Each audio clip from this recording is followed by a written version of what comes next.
amazing. And some of you who maybe weren't here last year, you might wonder, well, why do we have a man speaking to a bunch of moms? That doesn't seem right, does it? But, if you think about it, a lot of us have husbands and fathers that speak truth into our lives, and they always offer a little bit of a different perspective, and one that I think is important for us to consider as we move about our day, as we move about our lives, as moms, as wives.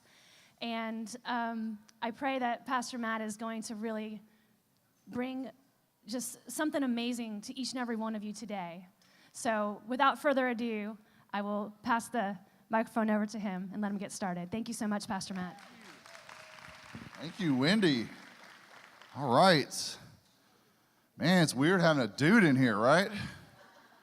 Just let that just let that settle for a minute. Anyway, I am really glad to be here. And so that all of you are like, what's your deal? Let me show you a picture of my family so you know who my family is, okay? So that is my wife, Carrie, and we have 4 kids because she just can't keep her hands off me. That is Sophie, my oldest, then Will, and then Lily over there, and then Lucy's the one in the middle, and she'll probably be the one that goes to jail first. So anyway, she is something else, man. So, and Carrie's here, so I just want you to know that my wife is here, so I'm held accountable for every single thing I'm going to say here. So there will be conversations afterwards. Anyway, so it's a rare thing for a guy to get to speak to beautiful moms, and I think, am I the first one to get invited back? Like, I don't know what happened, but I can't, I think I rigged y'all's survey. I appreciate all the people I paid money to vote on that.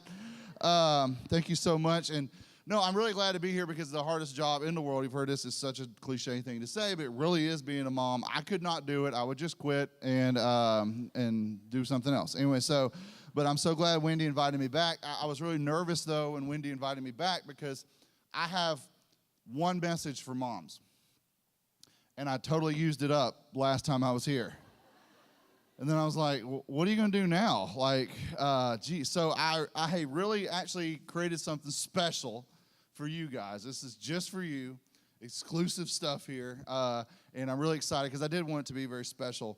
In a weird thing of being involved in ministry for almost 20 years, I've heard a lot of messages, surprisingly, given to women. I've actually been to a women's conference stuff. I've seen that kind of stuff before. I've watched Bev Moore, Joyce Meyer. I don't even know who the new people are, all the blogger people, whatever. I have seen a lot of that. And here's the thing is that I realize when I hear a lot of messages given to women, I feel like you guys get a lot of mixed messages. So, what I mean is, and I'll kind of explain this, is let me kind of highlight 2 messages that I think make the rounds a lot when you're speaking to women. And the first one is the Proverbs 31 woman. Have you guys heard about the Proverbs 31 woman? Okay, right? Somebody's clapping. They know her. Anyway, so her name's Beth. Anyway, so there is a chapter in Proverbs that describes the noble wife. Okay, and so I've heard this one taught before. And if you haven't heard this one yet, you really should read this one because it's really something to read here. Proverbs 31:15. It's on your outline, and it'll be on the screens too. This is the Proverbs 31 woman. It says, she gets up before dawn to prepare breakfast for her household. And yeah, y'all are already like, okay. I don't like this already. And she's up before dawn, right? Okay, so wait, it gets worse. And plans the day's work for her servant girls, okay? She goes to inspect a field and buys it, and with her earnings, she plants a vineyard. She is energetic and strong, hard worker. She makes sure her dealings are profitable. Her lamp burns late into the night. You gotta be kidding me, right? Her hands are busy spinning thread, her fingers twisting fiber.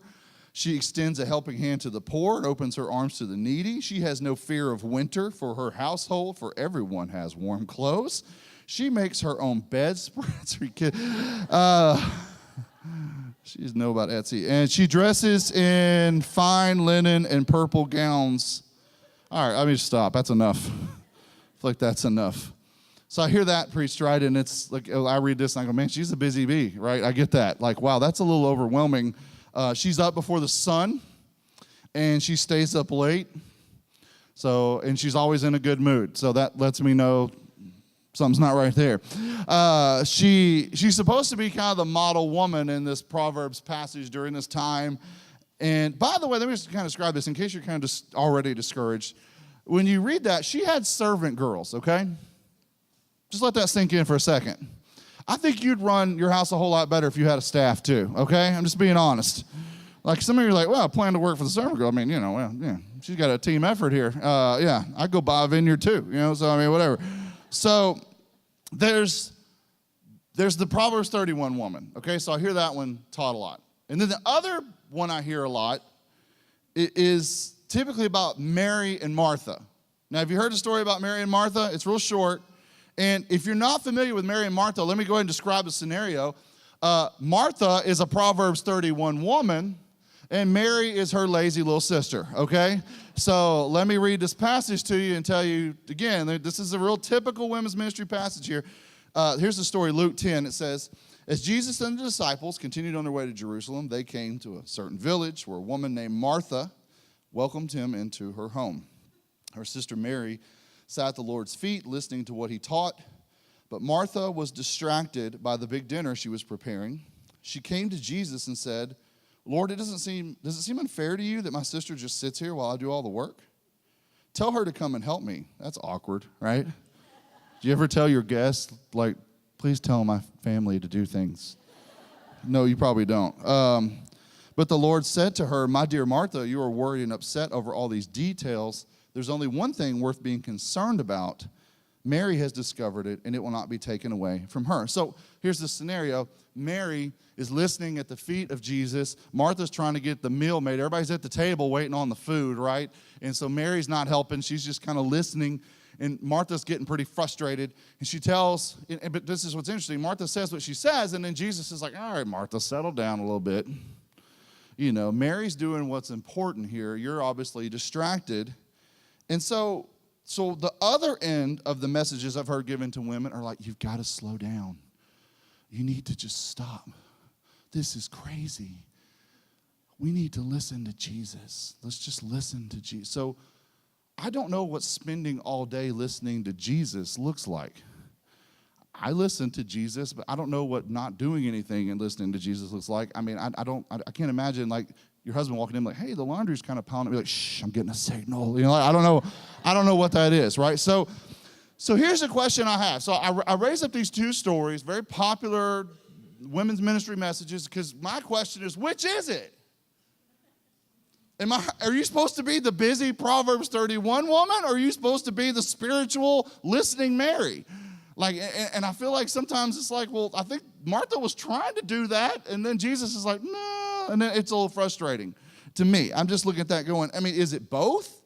Is it one more than the other? I mean, do you want me to pray all day, or do you want me to get everything done? Which one is it, right? There's a little tension there I feel like can get confusing.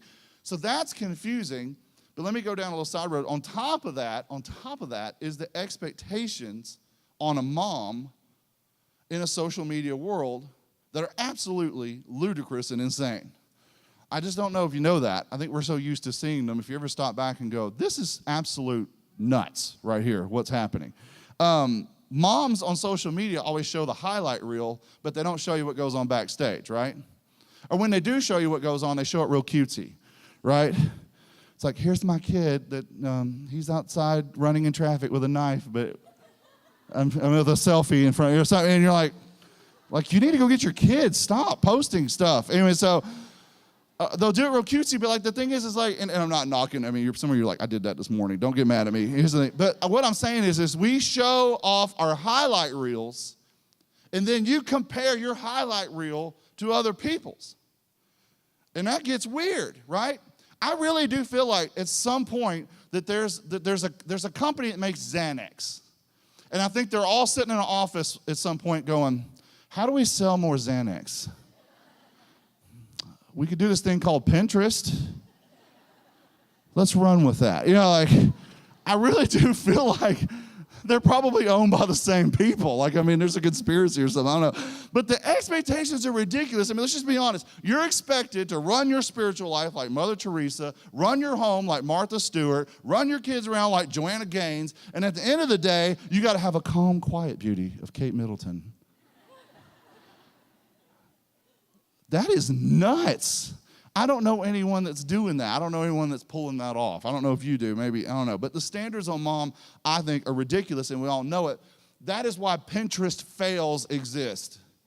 Now, if you don't know what Pinterest fails are, one time, Carrie, she sent me these things like, oh, these are really funny. It's these fails on Pinterest where people bake stuff that they see on Pinterest, and then it turns out terrible, and they take a picture of it and put nailed it by. It's like the funniest thing ever.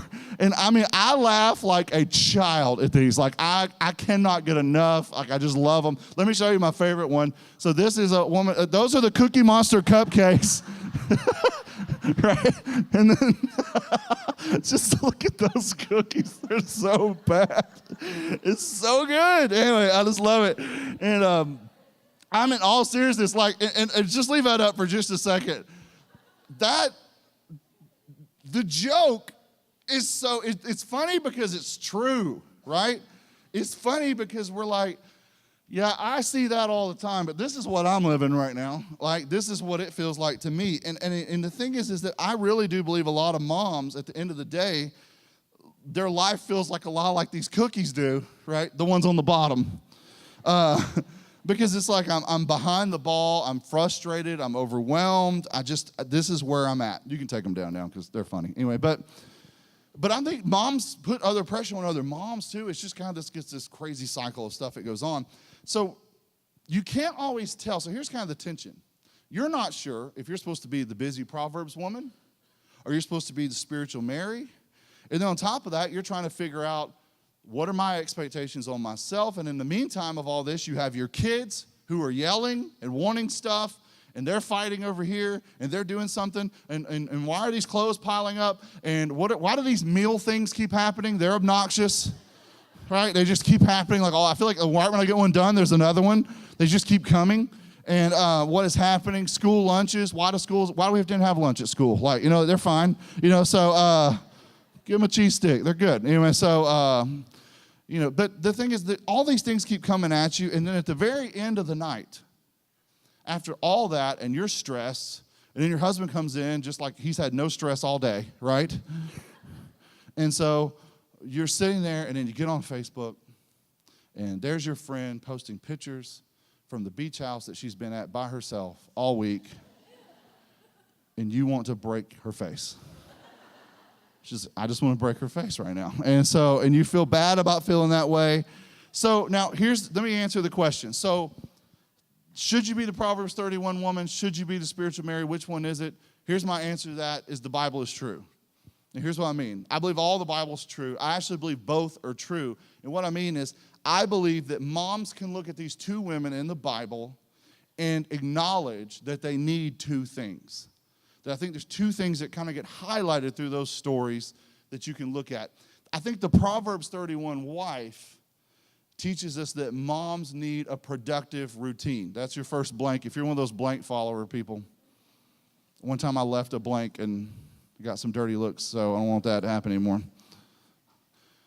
I think the Proverbs 31 wife is teaching us that we need a productive routine. That we see obviously we're not going to go buy a field today or whatever, unless maybe you are. But you see this, and I think the idea is that every mom wants to be effective, every mom wants to be productive, but that is all a matter of planning and time.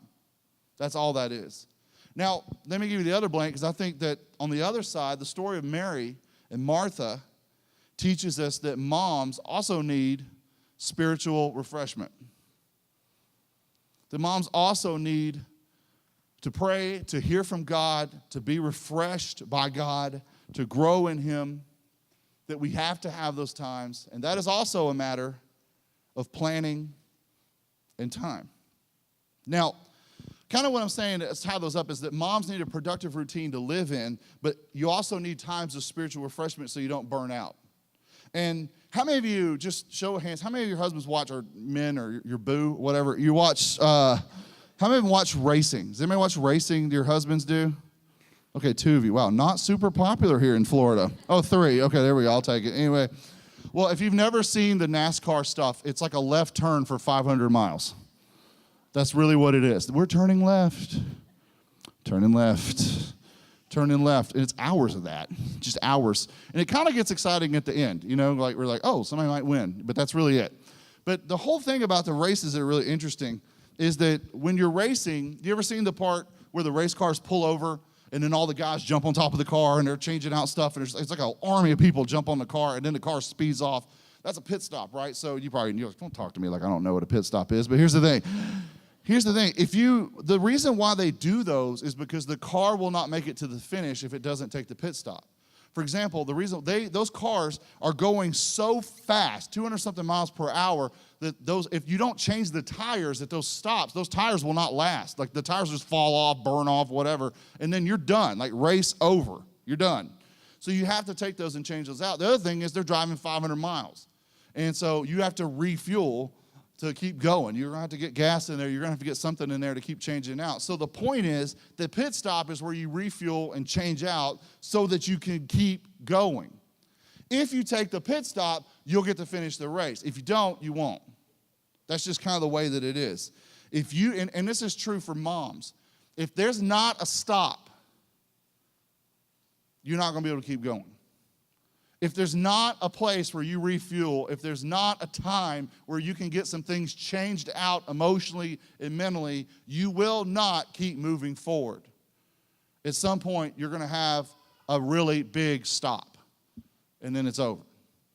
And now, I know for some of you, you sit and think and go, wow, you speak to women in racing is what you came up with? Like, in all honesty, seriously, I couldn't think of anything that is in any women's life that has pit stops at all. Like, I literally almost said this. I was like, oh, you know when you're shopping and you need that Annie Ann pretzel? And then I thought, that is like the most sexist thing you've ever said. So I was like, do not go with that. Stick with racing. Because you're going to sound like an idiot. And so I was like, because I can already see the eyebrows right when I said, like, okay. So here's the thing. If you want to run, and you do, there has to be some rest in there. And here's the thing, there's a difference between men and women. Men will rest at any given moment. A man can take a nap right now. And you know what's really interesting about a man? A man feels no guilt when he rests. Have you noticed that? I can go right to sleep and go, psh. And my wife will be like, yeah, I'd like to rest too. But there's too many things to do. And then when you try to rest, you ever had that time when you try to rest, you turn on some Netflix, you do whatever it is, like you try to get in your zone, and then you can't even rest because you keep thinking about, what time is that later? What do I need to have ready for that? You can't even enjoy it. Moms feel a lot of guilt when they rest. The problem is, though, if you feel a lot of guilt when you rest, you're not going to do it as much. And here's it. If you don't rest, you're going to crash. And the crashing is so much worse. If you've never seen anyone have a nervous breakdown, don't. You don't want to see that. And that's when people absolutely, we just kept going at sprint speed and we just crashed. There's something that Jesus said that I really believe applies to all of this. Something I think will encourage you. And this is Jesus in Matthew 11:28. He says, come to me, all you who are weary and burdened, and I will give you rest. Take my yoke upon you and learn from me, for I am gentle and humble in heart, and you will find rest for your souls. For my yoke is easy and my burden is light. I love this because are you weary? Then Jesus is talking to you. Are you burdened? Well, then Jesus is talking to you. Jesus says to every mom, I know you're racing full speed, but if you'll just pull over, let me give you some rest. If you'll just pull over for just a minute, let me spiritually refresh you so you won't feel overwhelmed, you won't feel irritable, you won't feel frustrated. Let me refresh you. And the thing is, if you live in a productive routine, it all falls apart if you don't take any stops to get spiritually refreshed. You will burn out. I've never ran a 5K, obviously, from this runner's physique you're seeing up here. But one thing I will say is I know when you're running a 5K, you really love seeing those people on the side handing out the water bottles, right? Because they're handing them out, and you're like, oh, good, oh, thank you so much. And the thing is, you keep thinking when you see those water bottles, I can keep running if I get some refreshment. That's really, really true. You can keep running if you can get some refreshment. But you got to have those times where you can stop. If you keep running past all those people, I don't need water. Water's for sissies, and you keep running, you're going to dehydrate and burn out. You ever seen those marathons where people dehydrate and they're just kind of crawling on the ground, nobody knows what's going on with them? It's that kind of thing. If you've ever had that happen to you, it's terrible. Dehydration is not, you're going to just completely fizz out. And Jesus is what he's saying, I believe, to every mom here is he's on the side of your life right now saying, let me refresh you. Let me refresh you. I know you're running. I know it, but let me refresh you. And Jesus in this passage talks about a yoke being easy. He's not talking about an egg yolk, because that's the first thing I thought when I read it. I was like, that's weird.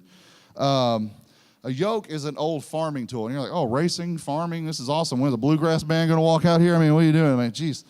But it's basically what it is, an old farming tool where you put cattle together and you put a wooden beam across their shoulders and it helps direct where they're going. It basically helps them carry the load together. In essence, for you to kind of think about this, a yoke is the burden that you carry on your shoulders.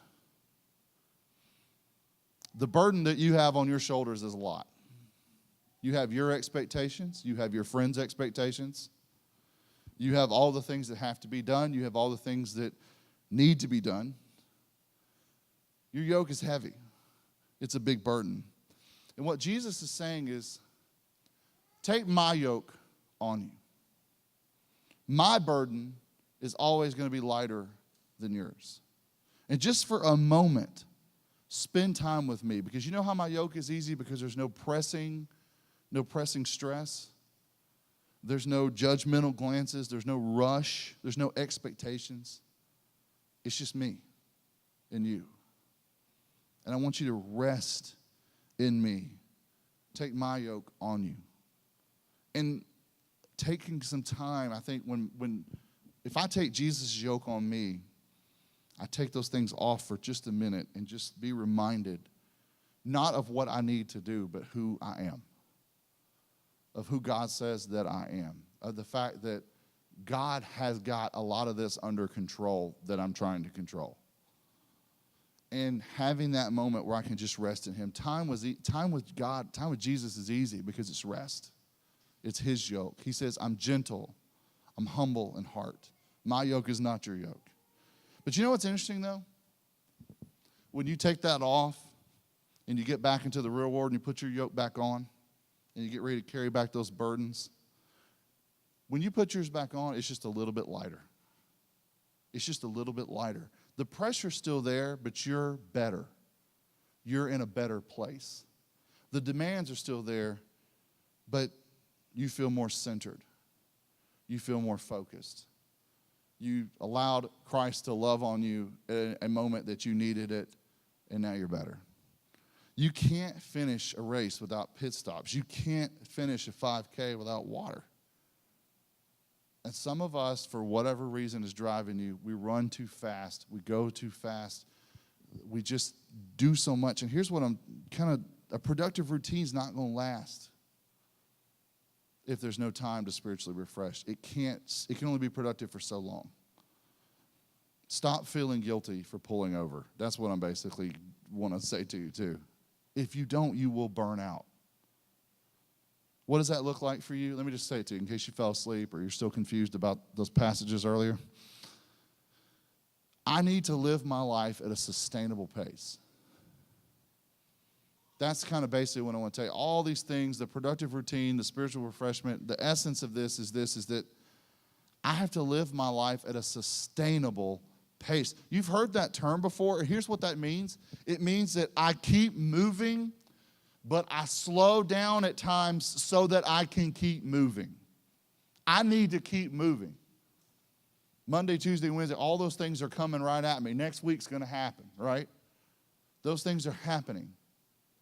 But I need to keep moving. There's times where I got to slow down or I can't keep moving. And I've got to do that. And if you're moving at a sprint pace and you're emotionally frazzled, like you know you're frazzled when everyone tells you you're frazzled except you, right? You ever had that moment? It's like, I'm okay. What's everybody's problem? Well, it just seems like you're a little bit, I'm not bitter. oh, no, that kind of thing. And everyone's like, okay, if everyone's telling you but you, then you might not be in a good spot. And the thing is, that's when you know you're kind of burning out, is you're now, here's the thing. What does that mean for you? It might mean looking at your plan or whatever it is that you use and saying, when can I get spiritual refreshment? When are the times I need to actually slow down? When are stressful things happening that it would be nice if I had a little bit of a slowdown before I go into that? Because if I go into it just full speed, I'm not going to be good, okay? Another thing is, it's not just planning it, it's paying attention to your well-being. And kind of here's what I mean, like sometimes you're just emotional, you don't know why. Sometimes you just feel off kilter, something feels off. I mean, basically you would look in the mirror and go, I'm not good right now. And those are signals that you need to be spiritually refreshed. Those are signals that you need to slow down, that you need to take on the yoke of Jesus, get some rest, get a little bit recentered. And it's kind of like, again, I think about those race car drivers. Sometimes they're driving, they have planned pit stops. Okay, on these laps, I'm going to do this and whatever. But all of a sudden, if your tire starts wobbling, you're going to go ahead and stop because you're not going to finish the race. Sometimes those guys are driving, they're like, I'm driving, but something's not feeling right. I'm going to go ahead and stop. And the reason why they go ahead and stop is so they can keep going. There are times and signals in you that you don't need to ignore. It may not be according to the plan that you have already planned for today, but you have to pay attention to your well-being and just know that I need to pull over. I need to pull over. That's what I need to do. When you're running, again, you're not going to run a full sprint because you're going to straight up die. That's what's going to happen. Your heart's going to beat out of your chest, and you're done. The thing is, you have to keep a pace. You kind of manage your heartbeat. You don't want to keep sprinting the whole time. You got to get it down where you can be able to keep going. And that's the same thing. You got to know, your pace. That's why I can't get up here and be like, here's specifically what you need to do. I'm not going to tell you to do that because you know your pace. But what I will tell you to do is do not feel any guilt if you need to be refreshed. And I will tell you also this, do not let anyone else guilt you for that. Okay? Hey, kids, mommy needs to recharge or she'll go crazy, okay? And if you don't want loco to break out, then you need to go to your room for just a minute, and that's okay. Mom needs some recharge time, okay? Hey, I totally get that, husband. You can wash your own underwear tonight. That's my treat, okay, for you. I'm going to let you do that tonight because I just can't do it all tonight. I'm overwhelmed. I'm taxed. I need some recharge. I got to recharge. Only you know your pace. But I promise you that you'll be more productive, less overwhelmed, more at peace, less stressed out if you will pull over and let Jesus give rest to your soul. Take your yoke off for a while. You can only wear it for so long. And put his on. Then you'll be back at it, and your soul will be refreshed, and you'll be ready for what's next. And let me tell you, it makes all the difference in the world. Let me pray for you guys. Father, thank you so much for this opportunity. I pray that we can look at your scripture, see these two things, and see that while we all want to be productive and effective and we want to keep moving, we have to recognize our need for those pit stops, those needs for those times where we pull over and say, okay, I got to have a little spiritual rest. I got to have a different yoke on right now. I got to have a different time. I need to rest. And not just physical rest, but emotional, mental rest where we come before Jesus. We come before you and we cast our anxiety on you. We give our cares to you.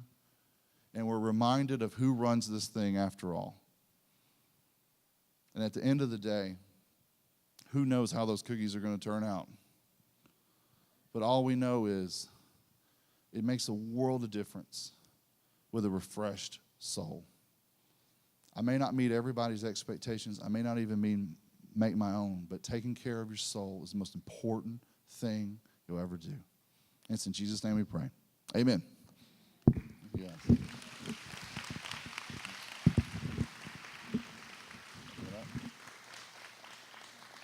Anybody coming up? Nope. Anyway, you coming up, Pam? Carry on. There you go.